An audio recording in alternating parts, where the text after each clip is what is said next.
December 24th, 1944. Christmas Eve.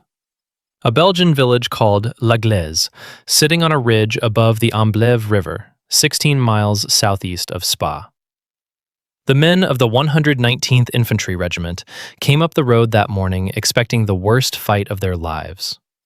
For 6 days, the strongest armored battle group in the German army had been dug in on this hilltop.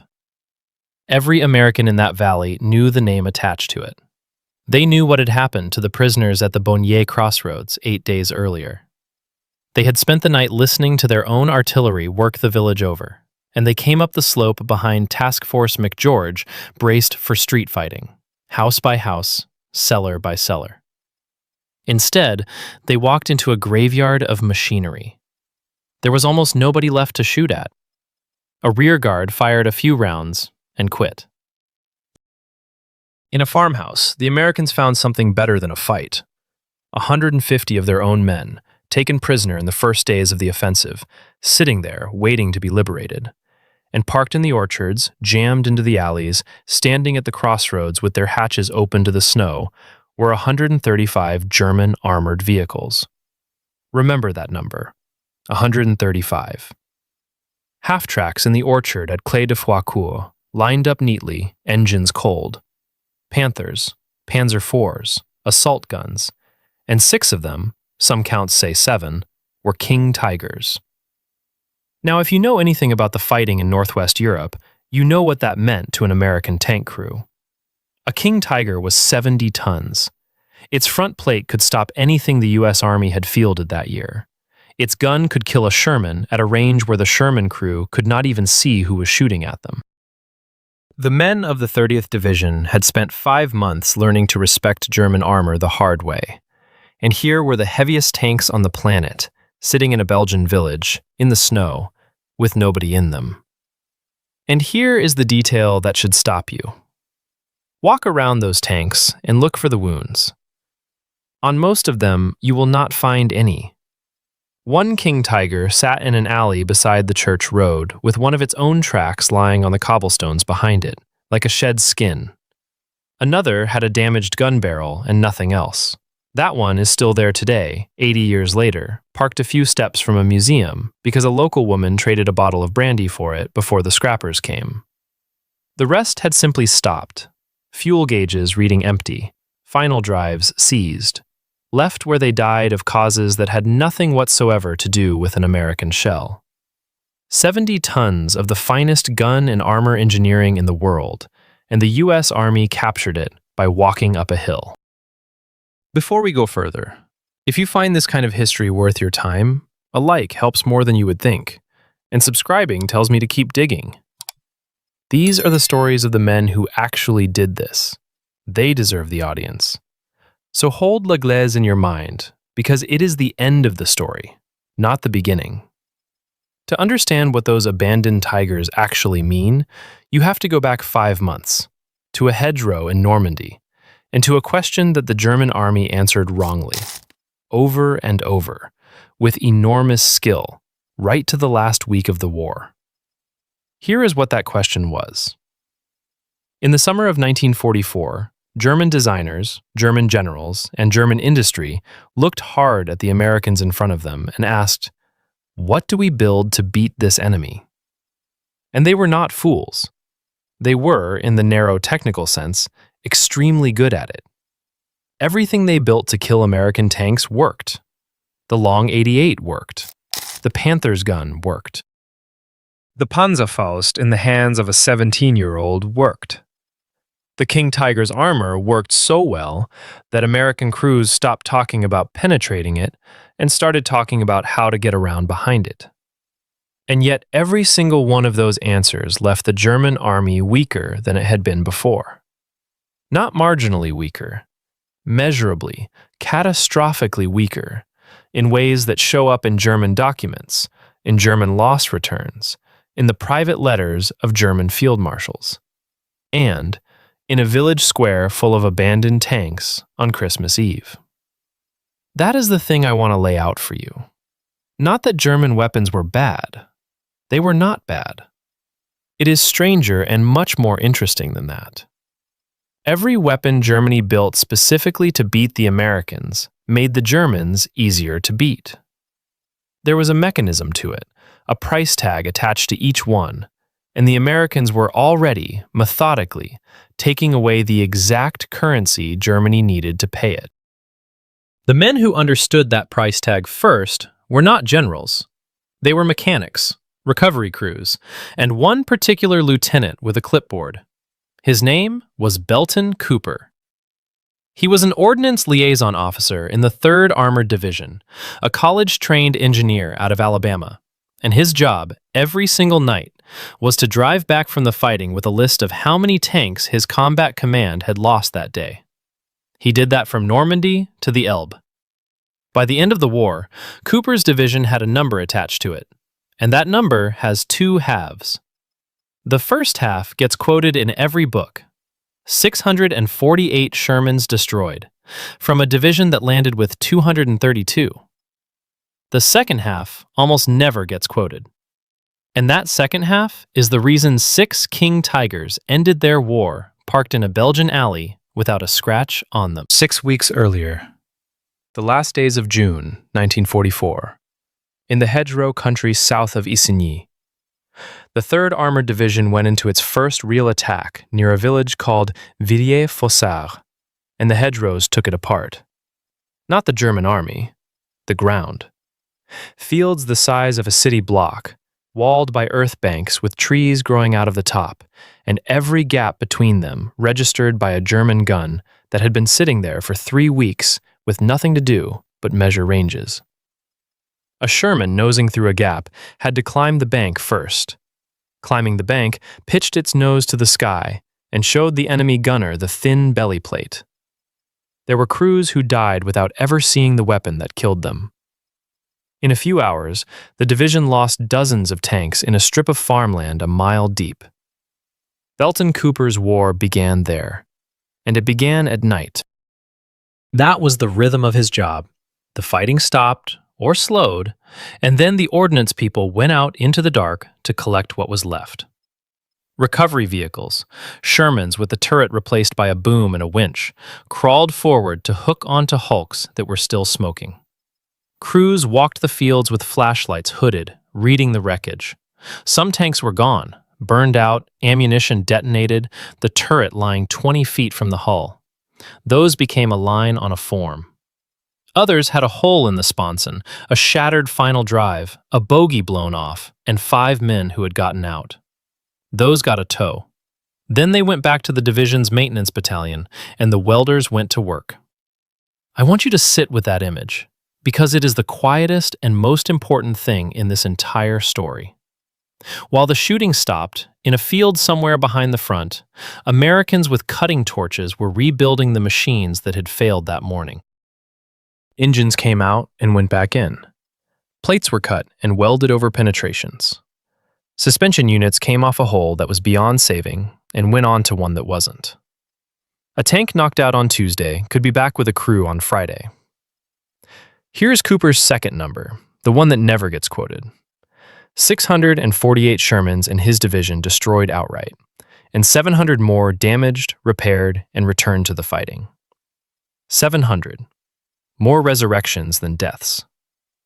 That division was hit so hard, so many times, that it went through 5.5 times its own strength in tanks, and it never stopped attacking. Not once. It was the spearhead from Normandy to the Rhine. Now, the temptation is to hear that and think the story is simply about American factories. It isn't. Detroit built the tanks, but Detroit was 4,000 miles away. What happened in that field at night was a decision the U.S. Army had made years earlier. And it is a strange decision, because on its face, it looks like cowardice. The American answer to German armor was not a better tank. Think about how odd that is. By July, every American tanker in Normandy knew the Sherman's gun would not reliably kill a Panther from the front. They wrote it in reports. They said it to reporters. And the U.S. Army's answer, for another 7 months, was to keep building a medium tank that weighed 33 tons, that any bridge in Europe could carry, that a mechanic could pull an engine out of in a farmyard, that a recovery vehicle could actually drag home. And then to wrap that tank in things Germany could not match. Radios in every vehicle, artillery that answered in 3 minutes, aircraft overhead on the same frequency, and a maintenance tail so large that men like Cooper had a full-time job just keeping the accounting straight. Germany looked at Normandy and drew the opposite conclusion. And I want to be careful here because their conclusion was not stupid. It was correct, tactically, locally, in the terms of a single engagement. What the German army saw in Normandy was this: our guns kill their tanks, and their guns do not kill ours. That is a real advantage. That is the kind of advantage a professional army builds on. And the men who reported it were the best they had. Fritz Bayerlein, commanding the Panzer-Lehr division in the Bocage, noted the problem with a Panther in hedgerows. The long barrel and the width made it clumsy on narrow lanes. But nobody in the German command was arguing that the answer was a lighter tank with a smaller gun. The answer was obvious. More armor, longer gun. Kill them further out, where they cannot answer at all. And in July of 1944, they began doing exactly that, in France, against the Americans and the British. The heaviest production tank of the war arrived at the front that month. Here is where the price tag appears, and this is the fact I want you to lock away, because it comes back 4 times in this story. When the Allies later went out into Normandy and inventoried the German tanks left on the battlefield, they sorted them by cause of loss. And of the Panthers found abandoned, not burned, not blown apart, just abandoned by their crews, roughly half had died of the same internal injury. Not a shell, a gearbox. The final drive, the assembly that takes power from the transmission to the drive sprocket, made from simplified gears in tempered steel that was not good enough for the torque of a 45-ton tank. The French army measured its service life after the war and put an average figure on it: 150 kilometers, 93 miles. Now hold that number against what Germany did next, because the tank they sent to France in July was 25 tons heavier. July 18th, 1944. Cagny, a village of orchards and stone walls on the plain east of Caen. The 3rd Company of the 503rd Heavy Panzer Battalion had just been issued the new tank. Panzerkampfwagen Tiger Aus B. The men called it the Königstiger. The Americans and British would call it the King Tiger. Nearly 70 tons, a gun that could kill at 2,000 yards, a front plate no Allied weapon in Normandy could reliably defeat. It was, in a straight fight, the most dangerous armored vehicle in the world that summer. That morning, before the British ground attack even started, more than 1,000 heavy bombers came over the plain and unloaded on the villages of the Caen Plain. Cagny was one of them. Nobody had to defeat the armor. The bombs simply removed the tanks from the earth. Craters swallowed them. Impacts nearby lifted machines that weighed as much as a locomotive and put them down on their turret roofs. Crews who survived climbed out into a landscape with no roads and no landmarks. By the end of that day, the battalion had lost 13 tanks and had a single one still running. Sit with the arithmetic for a second. Germany had spent 300,000 man-hours building each of those hulls. 300,000. And they were taken off the board before a single one of them fired at a tank. At the end of the month, the company was issued replacements. Those were destroyed too, mostly from the air. Of the King Tigers sent to Normandy that summer, 2 made it back to Germany. So here is the question that the summer of 1944 put to the German army. And it is not the question they thought they were answering. Not, can we build a tank the Americans cannot kill? They had, twice over. The question was, what good is an invulnerable tank in a place where it cannot move? And the answer to that came 3 weeks later, on a hill in the Norman countryside, and it came in the voice of a 21-year-old on a dying radio battery. August 7th, 1944, Hill 314, above the town of Mortain. Second Lieutenant Robert Weiss was a forward observer with the 230th Field Artillery Battalion. He had gotten to the hill the day before, when the sector was so quiet the infantry had not seen a German in 5 days. He carried binoculars on a tripod and a radio set that weighed 35 pounds in a leather case, with a range of about 5 miles, just far enough to reach the howitzers dug in to the west. He was wearing a wool serge shirt that his father, an immigrant from Hungary, had worn in the last war. The hill was a slab of craggy limestone with a view of 15 miles in several directions. That night, Hitler threw 4 panzer divisions west toward Avranches to cut the American breakout in half. It was the German counterattack that was supposed to save Normandy. Over 300 tanks and armored vehicles, 80,000 men, and the road they had to use ran under Hill 314. By dawn, Weiss and about 700 men of the 2nd Battalion, 120th Infantry, were surrounded and cut off. No food coming up, no water, no ammunition resupply. Their commander, Captain Reynold Eriksson, told his superiors on the radio that they would hold the hill regardless, and Weiss started calling fire missions. That is the whole scene. A man on a rock with field glasses, whispering map coordinates into a radio he had to nurse because the batteries were dying, for 5 days.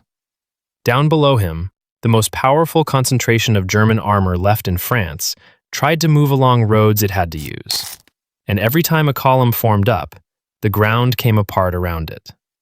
Not one gun, battalions of guns at once. 5 artillery battalions were feeding that hill. Then the fighter-bombers came, following the same information. Notice what actually happened there. The Germans had the better tank on that road. It did not matter in the slightest.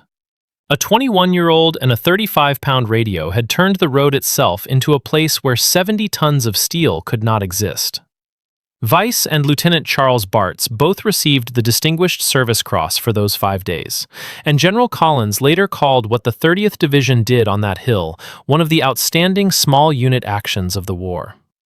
The counterattack was dead in 48 hours.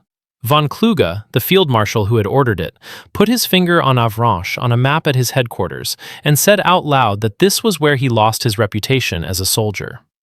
Days later, he wrote to Hitler that the failure had been decided in advance by American and British wealth in materiel, urged him to end the war, and then killed himself with cyanide on the road home.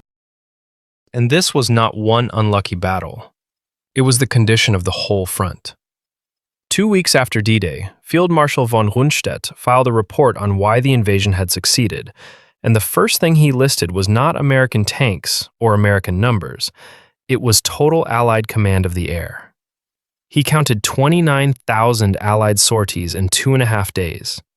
About 2,300 aircraft a day, he wrote, were diving and strafing anything that moved on the ground, down to a single man walking.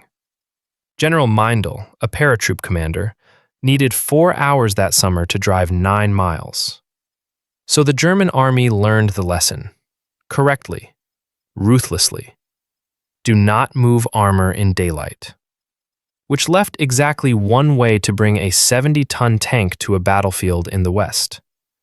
And that method was already, by the summer of 1944, the single most bombed thing in Europe: the railway. Here is a detail almost nobody knows, and once you know it, you cannot unsee it.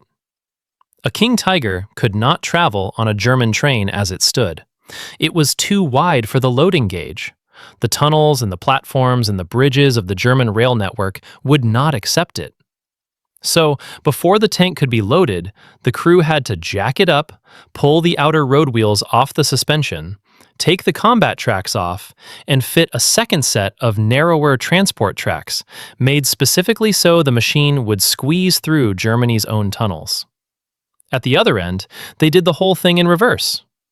Under a sky that, as von Rundstedt had already reported, contained roughly 2,300 Allied aircraft a day looking for exactly this.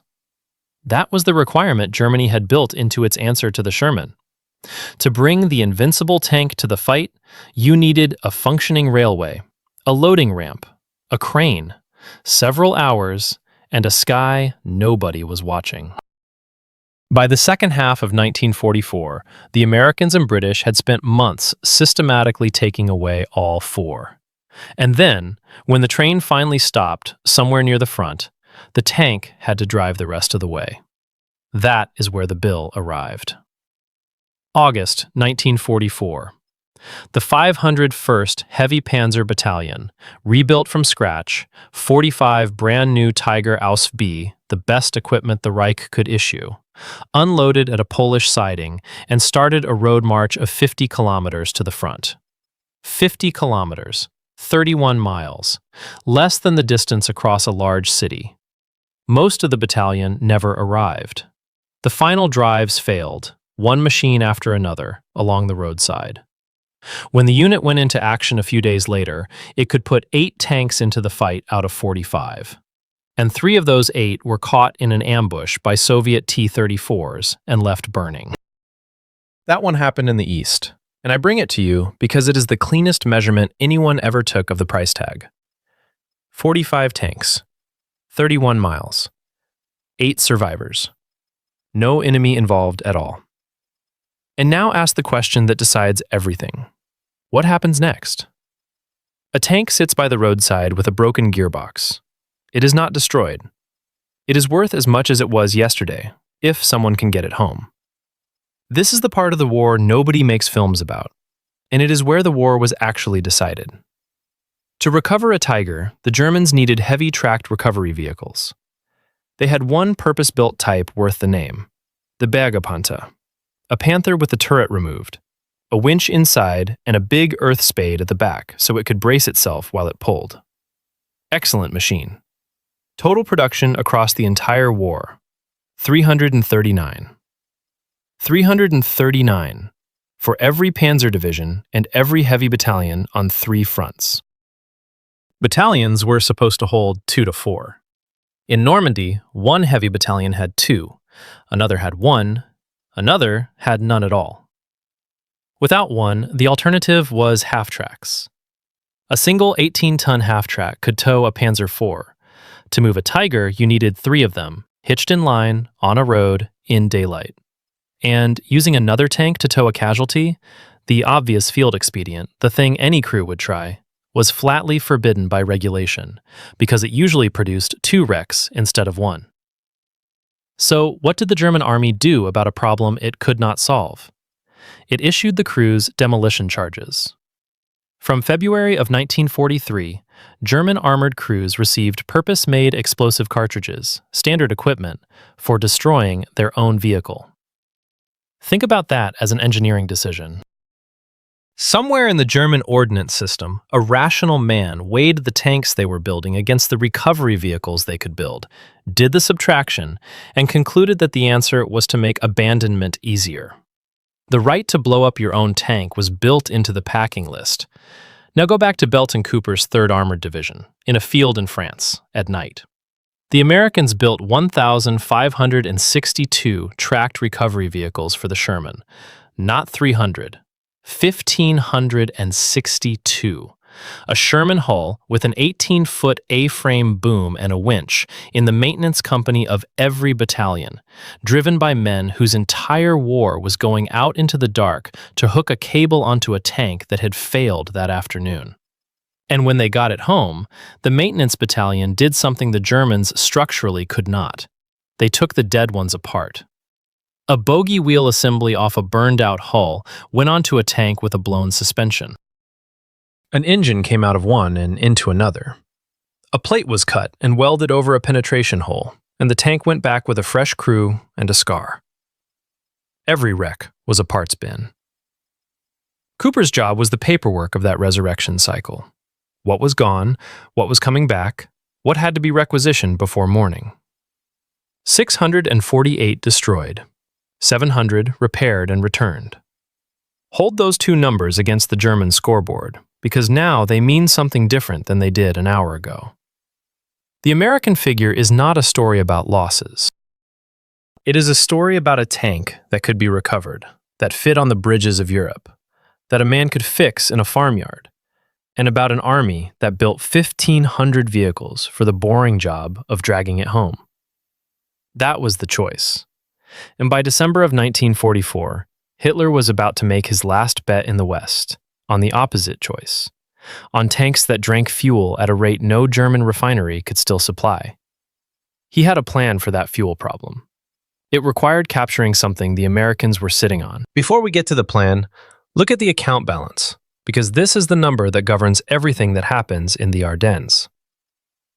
In April of 1944, Germany produced about 316,000 tons of fuel and lubricants. In May, American bombers went after the synthetic oil plants in earnest, and Albert Speer told Hitler the enemy had found one of their weakest points, that if the Americans kept at it, there would soon be no fuel production worth mentioning. They kept at it. By July, the figure was 107,000 tons. By September, it was 17,000. 17,000 tons against 316.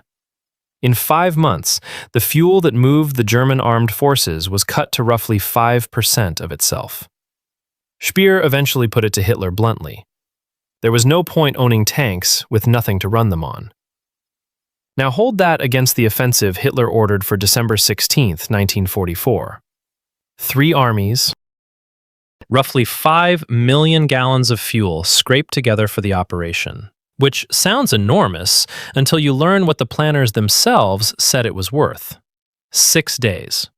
And the Panzer divisions were expected to reach Antwerp more than 100 miles away, in winter, on ice, up gradients, in tanks that got about 1.25 miles out of a gallon on a good road. The arithmetic did not close. Everybody in the German command knew the arithmetic did not close. So the plan contained a line that should tell you everything about the state of the German war machine by the last Christmas of the war. They would capture American fuel. That was not a contingency. That was the plan. The strongest armored formations left in the Reich were to be refueled mid-offensive out of jerry cans stacked in American dumps in Belgium. And to see how far the wheel had turned, look at what moved the rest of that army through the forest. The German infantry divisions in the Ardennes brought roughly 50,000 horses. For the first 36 hours, it worked. December 17th, Kampfgruppe Peiper, the spearhead, the strongest battle group 6th Panzer Army had, with King Tigers of a heavy SS battalion attached, overran Honsfeld, and then turned for the village of Bühlingen because Peiper had heard there was American gasoline there. There was, about 50,000 gallons. His men took the town, captured the quartermaster troops holding it, and then put those American prisoners to work refueling German tanks with American fuel. Remember that figure. It bought Peiper roughly 1 day. Now here is the moment the whole German offensive turns, and it happens on a wooded road with no tanks in it at all. December 18th. Peiper's column fought into the town of Stavelot. About a mile north of Stavelot, up the road toward Francorchamps, stood 1st Army Fuel Depot No. 3. Not 50,000 gallons. 1,115,000 gallons of 80-octane gasoline in 5-gallon cans stacked in the trees along both sides of the road for what felt like forever. It was guarded by almost nobody. If Peiper's tanks had turned north instead of west that afternoon, they would have driven into enough fuel to take his battle group to the Meuse and beyond. The Americans on that road were the 3rd Platoon of Company A, 526th Armored Infantry Battalion, and they had no way to defend 1 million gallons of gasoline against King Tigers. So Captain Mitchell and Lieutenant Wheelwright did the only thing left. They started tipping cans out across the roadway, and then they lit it. 124,000 gallons went up in a wall of flame across the Francorchamps road. In cold terms, it was the cheapest defensive position of the campaign, a roadblock no tank on Earth could push through, at a cost of about 1/10 of one supply dump. And here is the detail that I have never been able to get out of my head. Peiper never knew it was there. His main column was already moving west toward the bridges at Trois Ponts, while the fuel that would have saved his offensive burned a mile behind his right flank. That was not luck. That was a decision made 2 days earlier by people you have never heard of. First Army's intelligence staff had captured a German operational document on the first day of the offensive, and they read in it that the Germans were counting on American gasoline. So General Hodges ordered 600 trucks to the dumps around Stavlo and Malmedy, 3 million gallons in that pocket alone, and over 3 days they hauled it north. Understand what happened there. The Germans came to take the fuel. The Americans read their plan, moved the fuel, and burned what they could not move. Which brings us back to a hilltop village on Christmas Eve, and to those 135 vehicles. And now you can see them properly. By December 22nd, most of the tanks that reached La Glaise were never going to move again. They were driven to their final firing positions and shut down, because there was no gasoline to maneuver with. Only a handful were kept running. The half-tracks, useless without fuel, were parked in an orchard in the valley. On the 24th, Piper took about 800 men out on foot, through the woods, at night, and abandoned every vehicle he had. 6 King Tigers left standing in the snow, because a captain and a lieutenant lit a road on fire. So that is one answer, and it is a good one, but it is not the answer to the question I asked you at the start. Because fuel does not explain the strangest German decision of all. The one they made in the middle of this collapse, with the fuel figures on the desk in front of them. They designed a weapon that did not need to move. January 4th, 1945. A slope outside the village of Rimling, in Lorraine, in snow, during the German offensive in Alsace that the Americans would remember as a bitter footnote to the Bulge. American infantry on that slope were looking at something none of them had ever seen. It was the size of a small house, no turret, just a slab-sided box on the lengthened Tiger hull, behind 250 millimeters of frontal armor. 71 tons. The heaviest armored vehicle any nation put into service in the war. The Germans called it Jagdtiger, hunting tiger. Its gun was 128 millimeters, and it was built to kill Shermans at 2 miles from a position where nothing could reach back.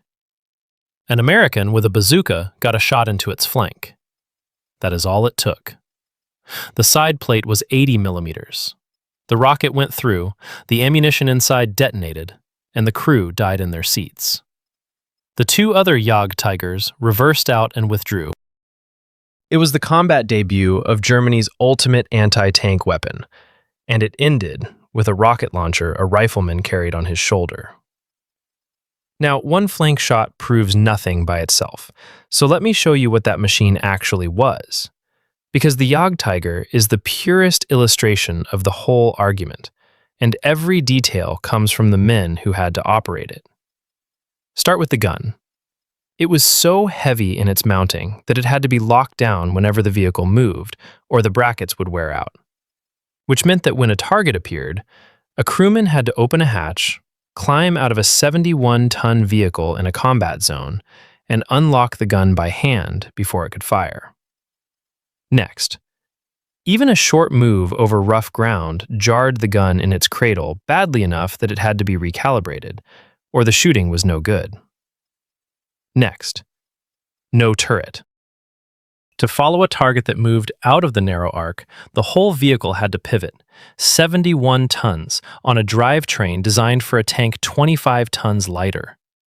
Turning on the spot was the thing most likely to break it, and turning on the spot was what fighting required. And there is a story from Otto Carius, the tank ace who commanded a Jagdtiger company. 2 of his vehicles sat concealed, with Allied armor visible more than a mile away, a perfect shot for that gun, and did not fire because the crews feared what would come out of the sky the moment they revealed themselves. Withdrawing, both broke down. One dropped into a bomb crater. Another Jagdtiger, elsewhere, was destroyed by Volkssturm troops who had never seen one and assumed it was American. The numbers finish it. In late January, the 653rd Battalion finally got up to its full authorized strength of 42 Jagdtigers. A road march of about 125 miles then left 22 of them running. Recovering one required a Panther plus two heavy half-tracks working together, three of the scarcest vehicles in the German army, to move one casualty. And so, across the whole service life of the type, for every Jagdtiger destroyed by enemy fire, roughly 4 were abandoned or blown up by their own crews. 4-1, against themselves. One of them collapsed a bridge in Austria and went into the river underneath it. One was destroyed when a maintenance crew forced compressed oxygen into the wrong fitting. So look at what German design had done to itself over 8 months. In the summer, the answer to the Americans was a tank that could not travel by rail without being partly disassembled. By winter, the answer was a vehicle that could not turn without braking, could not fire without a man climbing outside, and could not be recovered at all. Every step made the weapon better at winning the single moment it was designed for, and worse at being anywhere. Meanwhile, Germany produced the other kind of answer, and this one was brilliant. Cheap, disposable, made in millions, effective. The Panzerfaust. A tube, a shaped charge, no training required. It would kill any Allied tank in the world. Its range was about 30 to 60 meters. Let that sit, because it is the most consequential number here. Germany's mass-produced answer to American armor required a human being to stand within half the length of a football field of an American tank and expose himself to fire it. It worked. It genuinely worked. In the U.S. First Army's own post-war accounting of tank losses from June 1944 to May 45, hollow-charge infantry weapons accounted for about 13% of tanks knocked out. But here is the figure that mattered to the men. Those same weapons caused around 21% of the crew casualties. When one of those warheads came through, it was far more likely to kill the men inside than a solid shot was. And the American answer was not a new tank. It was a way of fighting. Machine guns on the commander's hatch to sweep windows and hedges, sandbags and welded track links over the hull, and above all, infantry walking with the tanks, close enough to shoot the man with the tube before he got inside 30 meters. Which is why the Army spent the last year of the war rigging radios and telephones onto Shermans, so a rifleman could finally talk to the crew inside. But notice what the Panzerfaust really meant strategically. It was the German Army admitting that its tanks could no longer protect Germany, and handing anti-tank defense to 15-year-olds and old men in the Volkssturm. Germany's radius had gone from 100 miles to a firing position to 30 meters. And in February of 1945, the U.S. Army finally sent over the tank that all this German engineering had been demanding for a year. The first time it fought, it lost. February 26, 1945. Elsdorf, Germany, on the flat farmland west of Cologne. 20 tanks. That is what the United States Army had in Europe of the machine everybody remembers as the American answer to the Tiger. 20 out of the first production run of 40 shipped over as a technical experiment called the Zebra mission under the head of Ordnance Research Major General Gladion Barnes, with factory men along to fix the teething problems. 10 to the 3rd Armored Division, 10 to the 9th. 45 tons, a 90mm gun, and a name the Army made official a month later. Pershing. The 3rd Armored took them into Elsdorf that night, and one of them, a Pershing nicknamed Fireball, pulled up at the edge of the village. A Tiger was waiting in the dark. It fired first, and it fired into the muzzle brake and then through the turret, and 3 Americans were killed inside the newest tank in the United States Army. Hold on to that, because it cuts against the popular version of this story. The wonder tank arrived, and on its first night, the old German cat killed it. If this war had been decided by which side had the better machine at the point of contact, the Germans were still winning that argument in February of 1945. The next day, a second Pershing settled the account. Sergeant Nick Mashlonik, in tank number 40, got an angle on the same kind of opponent and put 4 rounds of high-velocity armor-piercing into it. The Tiger burned. Mashlonik went on to knock out 3 more armored vehicles, and Elsdorf fell. And then came the day that put all of it on film. March 6, 1945. Cologne, the largest German city the Americans had reached, 4/5 rubble, the twin spires of the cathedral standing up out of it. The 3rd Armored came in from the west on parallel streets. On one street was 2nd Lieutenant Karl Kellner of Sheboygan, Wisconsin. He wore glasses. He had been wounded twice, had a Silver Star from Normandy, and had just been commissioned from the ranks in the field. He was leading his platoon of Shermans toward the cathedral. A Panther was sitting near the cathedral square, and it had the street covered. It fired once. Kellner's tank was destroyed, and Kellner and 2 of his crew were killed. A block away, the Pershing named Eagle 7 was stopped at an intersection. Her gunner was Corporal Clarence Smoyer, 21, from Lehighton, Pennsylvania. Her commander was Sergeant Bob Early from Fountain, Minnesota. Minutes earlier, in a firefight with another German tank, a civilian car had come through the crossfire, and a 26-year-old woman named Katharina Esser was mortally wounded in it. Smoyer watched American medics work on her in the street. She died there. Then, they were told about the Panther at the cathedral. Early got out of the tank and went forward on foot to look, alone, in a city full of Germans, and found it. The plan was to come around the corner and take it in the flank. By the time Eagle 7 rolled into the intersection, the Panther had traversed. Smoyer looked through his sight and saw the muzzle of the 75 pointed at him. He fired first. He hit it and kept calling for armor piercing and firing until it burned. Here is the part that tells you what year it was. The Panther's crew had never seen a Pershing. When it came around the corner, the German commander assumed it was one of his own. Now let me give you the whole answer, because you have earned it.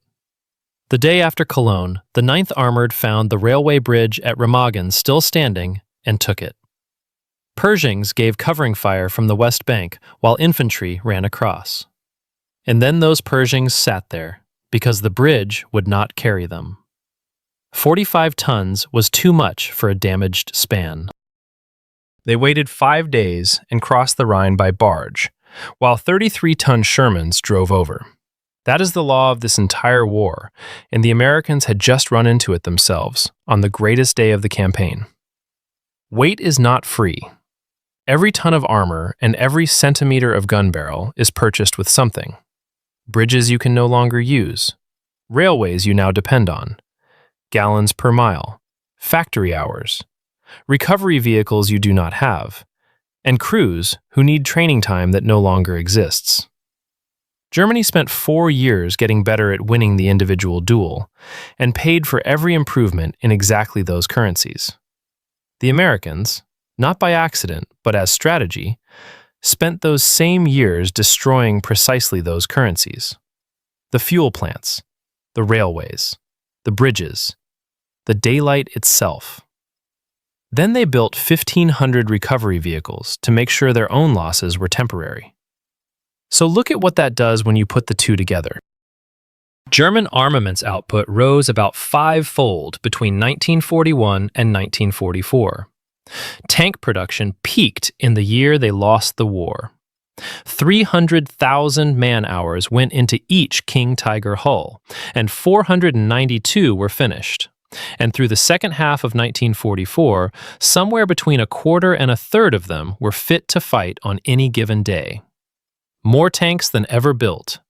Fewer than ever able to be anywhere. That is the answer to the question in the title, and it is not a paradox. Every weapon Germany built against the Americans was designed to win a fight at one spot on the map, and each one made the German army less able to reach any spot on the map. The better their weapons got, the smaller their war became, until it was a village on a hill with 135 dead machines in it. Which leaves the men. And one of them spent the next 74 years thinking about a woman in a street in Cologne whose name he did not yet know. Go back to Le Glaise one more time. When the fighting moved on, American recovery crews came into that village and did what they did everywhere. They hooked cables onto the wrecks and hauled them out. 135 vehicles, dragged off the hillside by the same units whose entire war had been dragging machines off hillsides. They left one, a King Tiger with a shot-up gun barrel sitting near the road, too damaged to be worth the trouble.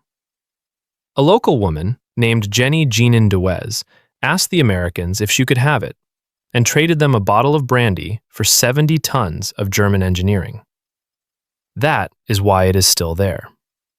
If you drive into La Glaise today, Tiger 213 is parked a few steps from a small museum in the middle of a quiet Belgian village, with the hills around it looking exactly as they looked on Christmas Eve of 1944. 80 years of schoolchildren have climbed on the most feared tank of the Second World War, which the United States Army captured by walking up a hill and which a farmer's wife bought for a bottle of liquor. Otto Carius, the tank ace, finished his war in the Ruhr pocket in April. When it was clear there was nothing left to do, he ordered his remaining Jagdtigers destroyed by their own crews so the Americans could not have them intact, and he surrendered on the 7th of May. He was released from captivity 2 weeks later. He went home and became a pharmacist, and he named his pharmacy after the tank he had commanded in Russia. He lived until 2015. Robert Weiss came off Hill 314 on the 12th of August, 1944, on his own feet. About 370 men walked down with him. 300 more were carried. He was 21 years old, and he had spent 5 days on a rock keeping a German Army Corps off a road with a dying radio battery, and he got the Distinguished Service Cross for it. He went home to Oregon, became a lawyer, and more than 50 years later, he sat down and wrote the whole thing out, including the notes the Fire Direction Center had taken while he was calling those missions, because he wanted the record to exist. Belton Cooper went home to Alabama.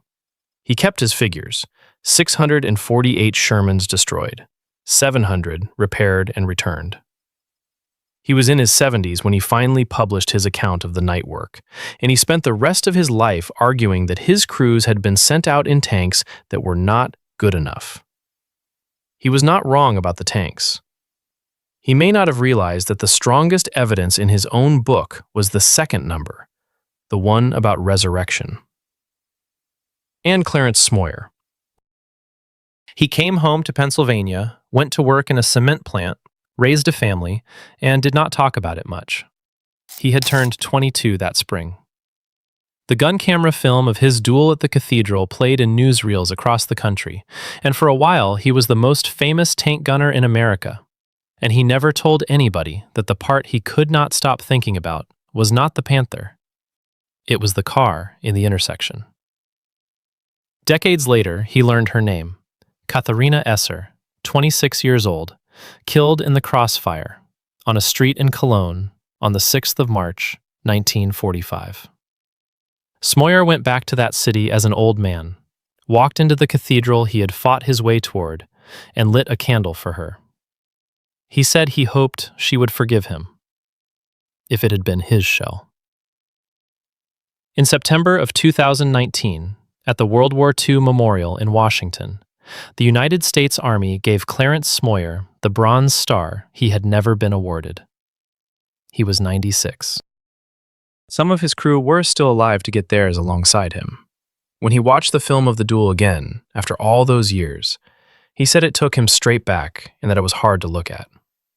He watched it anyway. Here is what all of it comes down to. Germany built weapons to win the moment when two tanks see each other. America built a system to win the day after. And every gun and every plate of armor Germany added to beat an American tank was paid for in fuel, bridges, railways, factory hours, and recovery vehicles. The exact things the Americans were taking away. So that each improvement bought a few minutes of superiority at the price of the ability to be anywhere at all tomorrow. That is why 6 of the most powerful tanks ever built ended their war parked in the snow of a Belgian village, undamaged, with their fuel tanks empty and their hatches standing open.